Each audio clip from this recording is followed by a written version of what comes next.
ఢిల్లీలో చలికాలం రకరకాల కూరగాయలు ఎంతో తాజాగా తక్కువ రేట్లకే దొరుకుతుంటాయి. ఇక ఈ కాలంలో దొరికే క్యారెట్ అయితే ఎంత బాగుంటాయో. కనకాంబరం రంగులో పొడుగ్గా, లావుగా, స్వీట్ అండ్ వాటరీగా ఉండే ఈ గాజర్తో ఏం చేసినా ఎంతో టేస్టీగా ఉంటుంది. ఈ క్యారెట్లతో చేసే గాజర్ హల్వా అంటే మా ఇంట్లో అందరికీ ఎంతో ఇష్టం.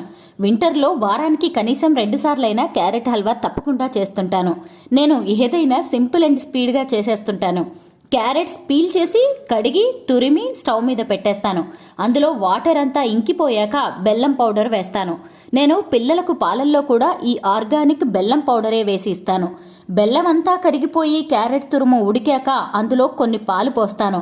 క్యారెట్ హల్వా అంతా తయారైందనుకున్నప్పుడు చివరలో బాగా నెయ్యి వేస్తాను. చాలామంది ఇందులో డ్రై ఫ్రూట్స్, కోవా కూడా వేసుకుంటారు.